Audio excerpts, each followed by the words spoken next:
ચલો હવે સમજીએ ભેજ. ભેજ જે છે ને એ હવા કરતાં હલકો છે. ભેજ જે છે એ હવા કરતાં વજનમાં હલકો છે. ભેજ હવા કરતાં વજનમાં હલકો છે. તો ચાલો તમે વિચાર કરો, ભેજ હવા કરતાં વજનમાં હલકો છે તો પૃથ્વીની સપાટીની નજીક કોણ રહેશે અને ઉપર કોણ રહેશે?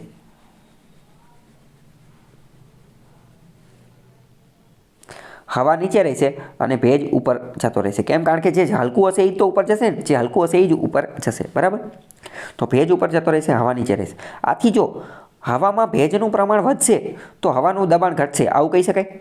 જો હવામાં ભેજનું પ્રમાણ વધશે તો હવાનું દબાણ ઘટશે. તો કે હા, સાચી જ વાત છે ને, કારણ કે ભેજ વધશે તો એ તો ધીમે ધીમે ઓર ને ઓર ઉપર જતો જશે. જેટલો ઉપર જશે એટલું દબાણ ઘટશે, બરાબર?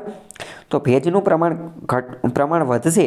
જો ભેજનું પ્રમાણ વધશે તો હવાનું દબાણ ઘટશે, બરાબર? જ્યારે હવામાં ભેજનું પ્રમાણ ઘટશે તો હવા ભારે બને છે અને દબાણ વધે છે, બરાબર? મોસ્ટ ઇમ્પોર્ટન્ટ યાદ રાખવાનું. પણ આ બધી વસ્તુ તમે ક્યારે યાદ રાખી શકો? એક કોન્સેપ્ટ તમને ખબર હોવી જોઈએ કે હવા કરતાં ભેજ વજનમાં હલકો છે. હવા કરતાં ભેજ વજનમાં હલકો છે, બરાબર? આ બધા કોન્સેપ્ટના આધારે તે આગળના પ્રશ્નો આવશે અને આ બધી વસ્તુ એના આધારે સોલ્વ થશે. મેં તમને કીધું ખબર ન પડે વાક્ય તો 2-5 મિનિટ પોઝ લઈ વિચારી અને પછી કહેવાનું. ચોમાસામાં શું હોય? તો કે ચોમાસામાં હવામાં ભેજ વધુ હોય. ચોમાસામાં હવામાં ભેજ વધુ હોય તો હવાનું દબાણ કેવું હોય? તો કે ઘટેલું હોય. હવામાં દબાણ કેવું હોય? ઘટેલું હોય. ચલો અહીંયા તમે એક બીજું એવું લાગે ને તો તમે એક એવી રીતે સૂત્ર પણ યાદ રાખી શકો. આપણે આની પહેલાં જોયું હતું કે તાપમાન અને દબાણ વચ્ચે કેવો સંબંધ છે? તાપમાન અને દબાણ વચ્ચે કેવો સંબંધ છે? તાપમાન અને દબાણ વચ્ચે વિરોધી સંબંધ છે, બરાબર? વ્યસ્ત સંબંધ છે. વ્યસ્ત સંબંધ છે. એટલે કે તાપમાન વધશે તો દબાણ ઘટશે.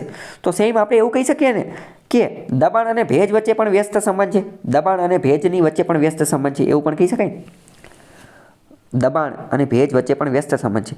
ભેજ વધશે, દબાણ ઘટશે. ભેજ ઘટશે, દબાણ વધશે, બરાબર? તો ઇન શોર્ટ તમારે યાદ રાખી લેવાનું કે ભેજ, તાપમાન અને દબાણ આમાં કેવો છે? વ્યસ્ત સંબંધ છે. ઓકે.